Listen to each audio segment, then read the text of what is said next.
दोस्तों नमस्कार, मैं हूं भूपेंद्र रावत और आज मैं आपके साथ बात करूंगा कि देशवासियों ने कुछ दृश्य तुमने देखे होंगे। किस तरीके से राजधानी दिल्ली में पहलवान बेटियां जो यौन शोषण के खिलाफ लड़ रही थी, उन पर लाठी डंडा, गुंडों का हमला, पुलिस का उनको बर्बर तरीके से खींचना, उन पर मुकदमे बना देना और सुप्रीम कोर्ट के मुकदमे के बावजूद भी यौन शोषण के आरोपी को गिरफ्तार न कर देना। ये मामला यहीं तक नहीं है। मैं बार बार कहता रहा हूँ, आगाह करता रहा हूँ, ये देश के तमाम करोड़ों बेटियों का मामला है। मैं जिक्र करूँगा 10 मई का पीलीभीत का। पीलीभीत में 14 साल की एक बेटी गरीब की, उसको उठा के ले गए 3 लड़के और राहुल के पास सौंपा। राहुल ने उसके साथ में बलात्कार किया और पीड़ित का पिता मजदूर थाने गया एसओ के पास और कहा कि इसके खिलाफ मुकदमा दर्ज करो। एसओ ने गाली दे करके उसे धमका दिया। उसके बाद वो कप्तान के पास गया, कुछ लोगों की मदद से कप्तान को भी शिकायत की गई। कप्तान ने भी सुनवाई नहीं की। 10 मई का मामला था। 17 मई को यौन शोषण पीड़िता के पिता ने आत्महत्या कर दी। ये योगी राज का जिक्र कर रहा हूं। कभी आप लोगों को लगता हाथरस का ही मामला या क्या कहते हैं वो हमारे उनका एक कुलदीप सेंगर की पीड़िता का मामला वही नहीं है। दूसरा मामला जालौन का मैं जिक्र कर रहा हूं। 28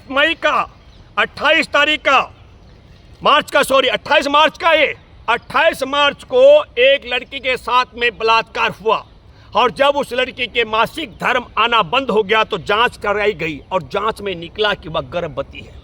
उसका पिता और छोटे भाई पंजाब में गोलगप्पे का काम कर रहे। मैंने क्या कहा था, बार बार आगाह किया, देशवासियों, ये ओलंपिक पदक विजेता बेटियों को न्याय नहीं मिलेगा तो गरीबों को कैसे मिलेगा। वो गोलगप्पे बेचने वाले की बेटी वो आए और उस थाने में जाकर के कहा, एसएचओ से शिकायत की, कहा कि साहब ये स्थिति है। 31 मई को मिले, शिकायत की गई कि साहब ऐसी बात है। पुलिस ने उस परिवार को कहा, उसके बाप से कहा, धमका करके कहा, खबरदार, तेरे को ही बलात्कार के उल्टे मामले में फंसा देंगे हम। तो अगर तू ये बोल, लिखो, सादे कागज पे लिख कर दो कि हम गांव वालों के दबाव में ऐसा बयान लिखवाने के लिए आए अमुक व्यक्ति के खिलाफ। वो रिश्ते में चाचा लगता था। जैसे कुलदीप सेंगर ने अपनी चचेरी बहन, भाजपा के विधायक ने अपनी चचेरी बहन के साथ बलात्कार किया था, वो चाचा लगता था गांव का रिश्ते में। लेकिन पुलिस उसके साथ मिली हुई थी। पुलिस की मिली भगत के कारण और फिर उसके पिता ने 5 जून को आत्महत्या कर ली। आपको समझना पड़ेगा ये देशवासियों।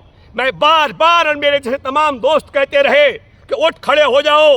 देश में तिरंगा का शान पूरी दुनिया में फैलाने वाली ओलंपिक पदक विजेता बेटियां लड़ रही हैं। साक्षी मलिक, विनेश फोगाट, बजरंग पुनिया, इनके साथ उठ खड़े, कंधे से कंधा मिलाओ, देश में न्याय मिलेगा। ये मैं देश के सबसे बड़े सूबे का जिक्र कर रहा हूं। ये तब की बात है जब आंदोलन बेटियों ने शुरू कर दिया था। 18 जनवरी से उसके बाद का ये जिक्र मैं आपको कह रहा हूं। तीसरी घटना है सीतापुर के तंबौर गांव की। वहां 4 जून को 4 दबंग जो है उठा करके ले गए एक लड़की को और उसके साथ में बलात्कार किया। 9 जून को उस लड़की ने आत्महत्या कर दी क्योंकि दबंगों के खिलाफ उस पर दबाव समझौते के लिए डाला जा रहा था। उसने आत्महत्या कर दी। आत्महत्या उत्तर प्रदेश में सिर्फ बलात्कार पीड़िताएं के पिता या बलात्कार पीड़िताएं नहीं कर रही हैं। आत्महत्या सिविल सेवा के लिए तैयारी करने वाला लड़का, जो लखनऊ के महिलाबाद इलाके में गधों गांव का रहने वाला 22 साल का लड़का आशीष वर्मा को बहुत षड्यंत्र के तहत उसके साथ झगड़ा किया था कुछ लोगों ने और झगड़े के बाद में क्या हुआ, थाने के अंदर कुछ सेटिंग हुई होगी, उससे बार बार मुकदमा वापस लेने का दबाव डाला जा रहा था। 28 सितंबर 2022 को उसकी दुकान पर एक खरीदार आया, 10 बोरी सीमेंट की मांग की और कुछ और सामान 50 रुपये की पेशगी दे दी, एडवांस इसको बोलते हैं। और फिर उसे कहा कि ज़रा मेरे फ़ोन पर फ़ोन मिलाओ और कोई 12-15 सेकंड के लिए उसने अपने फ़ोन पर फ़ोन मिलाया और उसके बाद पुलिस थाने के उसके खिलाफ उसके बाद रहमाबाद थाने में मुकदमा दिखाया गया और मुकदमा दिखाने वाले राजमणि पाल, लल्लन प्रसाद और मोहित शर्मा, ये 3 पुलिसकर्मी 50,000 रुपए की रिश्वत मांगी गई उस लड़के से। 50,000 रुपए की रिश्वत उनके लिए कतई संभव नहीं थी और उस लड़के को आत्महत्या करने के लिए विवश होना पड़ा। उसकी आत्महत्या के बाद फिर गिरफ्तारी हुई उन 3-4 अपराधियों के, 3 पुलिस वालों के खिलाफ मुकदमा बना। जो पहली लड़की पीलीभीत में जिसके पिता ने आत्महत्या की, आत्महत्या के बाद 3 लोगों को गिरफ्तार किया गया। जो दूसरी आत्महत्या हुई उसके बाद फिर गिरफ्तारी हुई और इसमें भी गिरफ्तारी तब हुई है, मैं ये बात कहना चाहता हूँ कि वसूली के नाम पर मैंने पहले भी एक कुलदीप यादव, उसका ट्रक जब्त किया गया था। उसने ट्रक छुड़ाने के लिए 2 लाख उससे मांगे गए थे, 50,000 रुपये दे पाया था। उसका भाई CRPF में करता है यहाँ। उस समय उस दिन उसकी ड्यूटी यहाँ जवाहरलाल नेहरू स्टेडियम के पास थी। उसको भी मुकदमे में शामिल दिखा दिया गया था। मैं उसके विषय में रविंद्र के पक्ष में मैं बोला था। उसने 50,000 रुपये वापस मांगे थे। इंस्पेक्टर ने कहा आज आप पैसे ले जा और कुलदीप यादव 50,000 रुपये लेने के लेकर उसकी लाश वापस आई। तो मैं ये कहना चाहता हूँ मेरे दोस्तों, आज भी मेरी और साक्षी मलिक, सत्यव्रत कादियान जो पहलवान हैं, उन सत्यव्रत कादियान हैं, उनके पिता सत्यवान कादियान के साथ मेरी बातचीत हुई।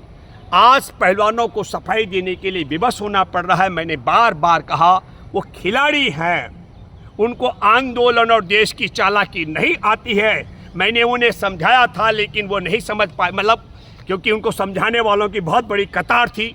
सत्ता के शिखर में बैठे वाले लोगों के गुर्गे भी समझा रहे थे।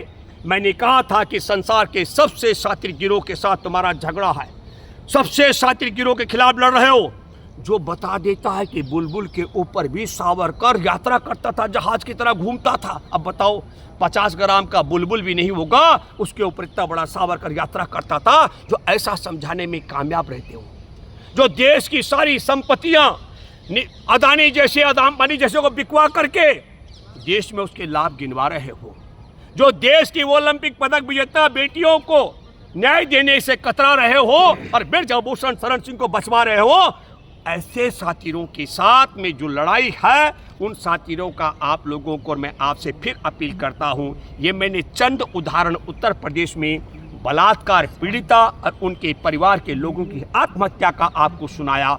अगर मैं पूरे देश के आंकड़े ऐसे इकट्ठे कर दूं भाजपा शासित राज्यों से, तो मैं 10 दिन तक लगातार भी अगर बोलता रहूं तो तब भी वह सूची पूरी नहीं हो सकती है। और आपके सामने आपको गांठ बांधनी चाहिए। मुझे नहीं पता कि बिल्किस बानो को न्याय मिल पाएगा कि नहीं। मुझे नहीं पता है कि ये दोबारा किरण नेगी के जो बलात्कारी हत्यारे, जो तेजाब से जलाने वालों को के बाद किरण नेगी को न्याय मिल पाएगा कि नहीं। मुझे नहीं पता कि भाजपा का वह VIP कौन था जिसको अंकिता भंडारी के लिए जिसकी हत्या कर दी गई, वह पकड़ा जाएगा कि नहीं। लेकिन मैं एक बात आपके माध्यम से ज़रूर कहना चाहता हूँ, देशवासी अगर यूँ हाथ पर हाथ धरे बैठे रहेंगे तो न पहलवान बेटियों के यौन शोषण करने वाले ब्रजभूषण को सजा मिलेगी, और देश में जो बेटियाँ बलात्कार की पीड़ित होंगी, लाज शर्म के मारे उनके पिताओं का आत्महत्या का सिलसिला यूँ चलता रहेगा। इसको बचाने के लिए आप सब लोगों को एकजुट होना पड़ेगा, तभी देश में बेटियों का सम्मान और बेटियों का शोषण करने वालों से देश को बचाया जा सकता है। धन्यवाद।